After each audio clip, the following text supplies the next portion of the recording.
an extreme situation, but what do you do if you swamp your bike like we did today and you suck in water into your motor and your motor is now hydrolocked? So how that works is you have a cylinder, which think of a glass, okay, you have a glass. Imagine you had an orange, exactly the size of your glass. Okay, if it's just air, empty glass, air, then the orange, you could push that into your glass to go all the way down. Air will leak past. So I'm talking about orange, imagine the scenario, but the orange is almost perfectly sized. Okay, slide all down. But now if you put water in there, the orange will hit the water and you're done. It will not go. So air is a different fluid than water. Air and water are fluids. The fluid, the viscosity, and then the compression ratio, compression factor of air is very different than water. We compress air every power cycle. No problem. Add water to that, we have a big problem. So the scenario today was he was crossing a river, little stream, it wasn't that big, and it wasn't that deep. And he just hit a rock, we've all done it, hit a rock and his bike went over. And it went over on the air filter side. And so with the engine running, it's sucking in air and it sucked in water. So water hydrolocked the engine and it just died. The engine died. And when he hit the start button, click, you know that dead battery sound or a bad solenoid sound? Click. And he was clever enough to not just sit there and hold it so that the starter is pushing against the gear and the conrod and the piston and the rings. So he sensibly presumed, I think I sucked water. So here was the fix. So this is the fix. You have to remove your spark plug and you have to blow that air or that water out. And if you want to, I'll show you guys, and then later I'll show you guys because you can't see it. So you have to know, and I always recommend there's a lot of things you should know how to do on your bike that you should practice in your garage, because out there should not be the first time you jump start your bike. It should not be the first time you fix a flat. It should not be the first time that you remove your spark plug. Don't be doing routine, maybe that's not almost routine, but don't be doing service procedures or survival extraction procedures. Don't be doing any of that out there for the first time. Do it in your garage. Booby trap your bike. Sabotage your bike. Worst case scenario, strategize your bike and do that in your garage where you have tools and lights and you just ate something, you're not dehydrated, you're not stressed, you don't have hot sun on you. Do you see what I'm saying? Because your critical thinking faculties will diminish. Another thing I do, and we are doing this, we're gonna create, I'll tell you this, we're gonna make a checklist. We're working hard on a checklist for your bike that will have trouble scenarios and then like a military style if-then troubleshooting chart. And you can keep that in your backpack or put it in your seat. Because even I think I know what's going on with bikes. But even I'm dehydrated, I'm hot, somebody's bugging me over here, whatever. And then I'll forget the simple things and the simple steps. So wouldn't that be cool if you had that chart and you could just be, okay, well, does it do that? Nope, then this, okay, I'll try that. So all of that to say, practice these types of adjust your chain, all of these things. So what you do if you get water in your engine, you have to remove your spark plug. You should already know how to do that. So what we did, you've got to pull that plug. So we had to take the tank, pull the plug. Now when you pull your spark plug, there's a hole and then probably dirt. You probably dropped dirt down in there. There's probably dirt already in there. And there's a little hole, a weep hole. So you can blow the air in there to blow the dirt out, or you can put water in your mouth and then shoot that water, like spray it out of your mouth into that to dislodge the dirt, and it's gonna come out that weep hole. Who cares if there's water? I'm shooting water on that. There's water inside. Who cares if there's a little water on the outside? So you've got to remove your spark plug, and then now you can hit your starter button because we have to eject that water. So you hit your starter button, and you'll see, I posted on our Instagram, the water shot out 4 feet. It erupts out of there, and there was a lot in there. He just fell over quickly, and there was a lot of water in there. So you have to get that water out. Your air filter has to dry, you You have to get the water out. The spark plug has to dry. That may take, you may have to sit there for a while and let all that dry. Be aware, here's another caution.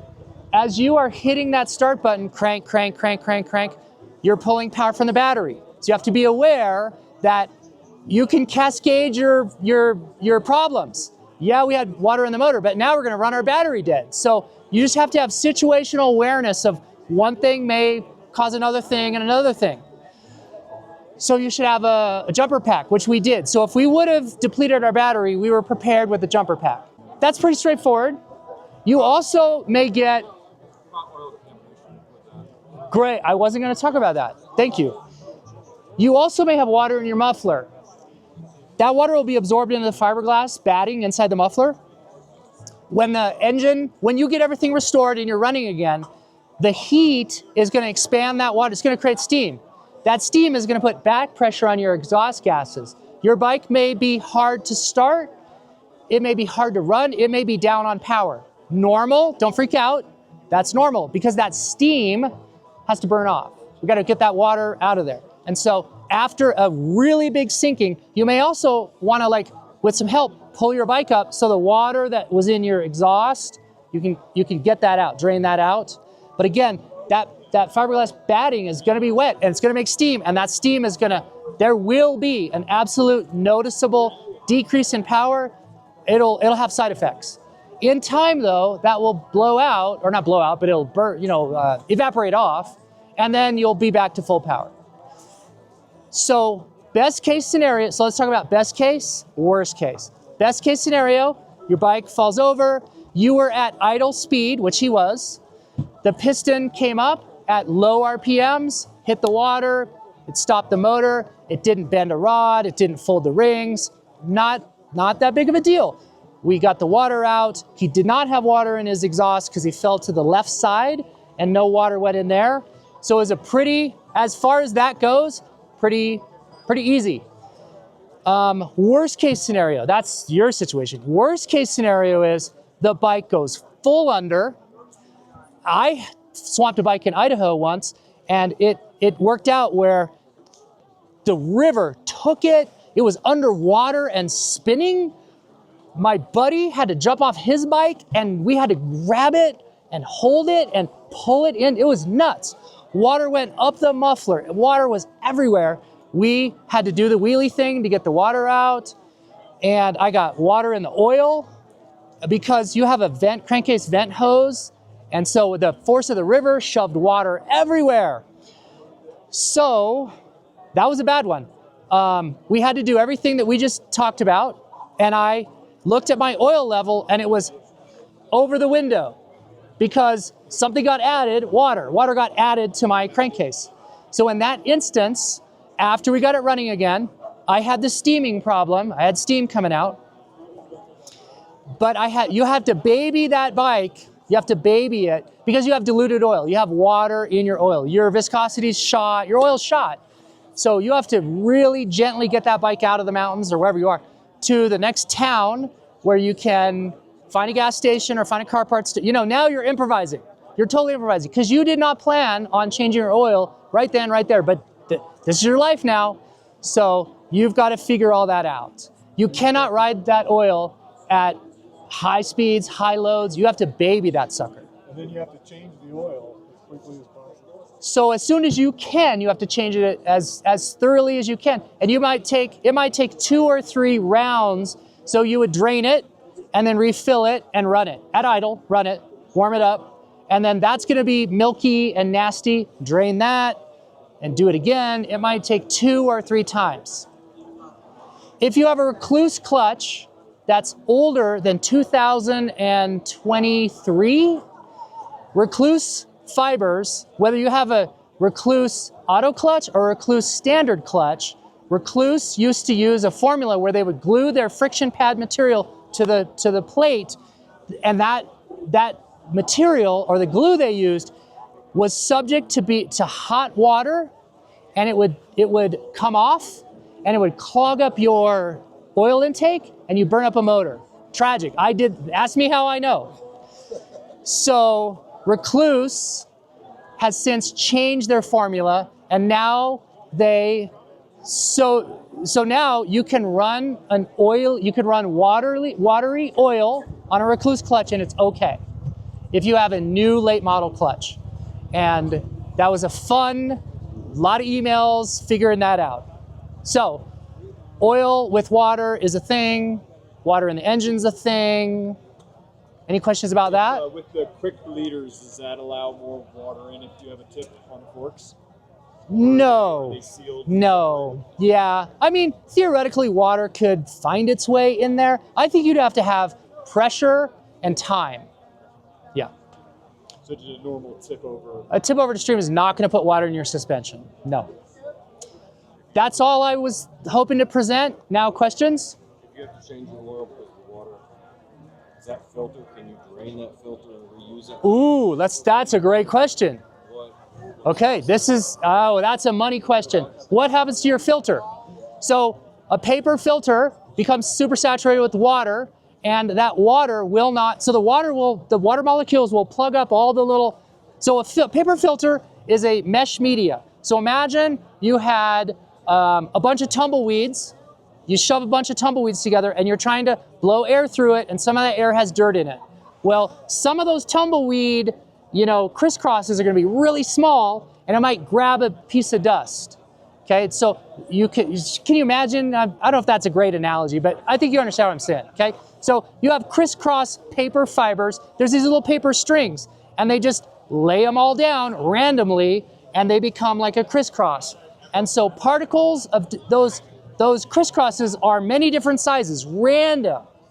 And so particles, the goal was those particles would grab in there and attach.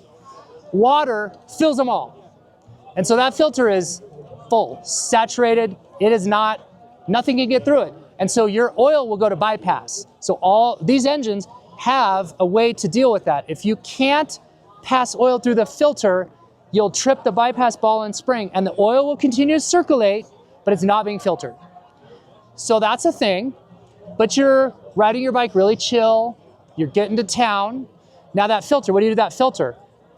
It's junk unless you can dry it out. So if you can't find a filter, So if you cannot find a filter, lay it out in the sun. you have to dry that. You got to get the water moisture out of that filter. And I don't know, I've never done that, but that's a thing. So that filter has to be dry. So you replace it or dry it. Like on the Husky, like mine, it's got two little paper filters. Can you just leave them out until you get to a point where That's another option. Yes, you can just remove your filter. So now you have new clean oil because you changed it all those times. So now, the concept would be I have absolutely clean oil and I'm gonna be super chill and I'm not gonna ride in the dust of the guy in front of me. So now if you're in this situation, you now go into a different mindset. Do not ride in the dust of the guy in front of you because that dust will get through your filter, your air filter. As much as it would be amazing that 100% of silica particles are trapped, they're not. The oil, it does a really good job of capturing a lot of that through the cross hatches on your cylinder. The air comes in, the oil attaches that, and then it gets swept away and it accumulates in the crankcase. Run no filter. Yeah, don't have a filter. Stainless steel filters. So a lot of riders who will do long adventure trips, they will specifically and intentionally run a stainless steel filter. A stainless steel filter doesn't filter as good as a paper filter because it has a preset micron rating, typically 20 to 30, which is good, but the really abrasive particles are like 2 to 4 to 5 to 6 micron. It ignores those. Those just pass on through. So a stainless steel filter is not the best filter for engine durability from that standpoint, but a stainless steel filter doesn't care if it's wet. So you can just run that, the oil in the water, the wet oil passes straight on through. So adventure travel people, when I'm counseling, coaching, whatever, when I'm setting up a bike, helping set up a bike for an adventure traveler, we will look at a stainless steel filter because invariably, probably, they're gonna drown that bike and have to run with oil, wet oil, and that stainless steel filter is fine for that. That was a great question. Anything else? You talked about the weep hole down the spark plug. Do the 250s and 350s that have that center? Yes. They have that too? Every bike of every manufacturer has a hole, because if you have an oil leak or if something's happening, that's your window of like, hey rider, check this, something's going on, you know, investigate further. Why is this oil coming out of there? Yes. And also for water is going to get in there, and so that weep hole cleans that out. Where is this weep hole? Right here. Right there. Oh. Every bike will have a weep hole on your spark plug. Space around the spark plug. It's just going to leak out. Yeah, so if anything's going on, if you need to shoot some water in there, it's going to come out that hole. And if that hole isn't draining, get a stick, because something's clogging it. Clear it out. Yeah. Is there anything in the rear shocks that's similar to bleeding air? No. Okay. So No. it's just kind of Yeah, it's just a front only. The rear has a nitrogen charge. There's air inside of the shock to hold pressure against the piston or the diaphragm. So again, it's hydraulic dampers. You're just moving oil from one chamber to another, and you're controlling that rate. In a shock, the geometry is such that if you have pressure against a piston, so there's a piston that moves inside of the little can on the side, there's a piston in there, there's air on the top and oil on the bottom, and so you want to hold pressure on the oil. And the air will expand, so nitrogen is typically used because nitrogen doesn't expand, but any air that would get in there would be in that nitrogen chamber, theoretically, which already has an air in it. I don't know if that was a good answer, but no, so just a different. different. Yeah, they Yeah. said we do fine. But yeah, then they I guess that's it. Took a wrong turn.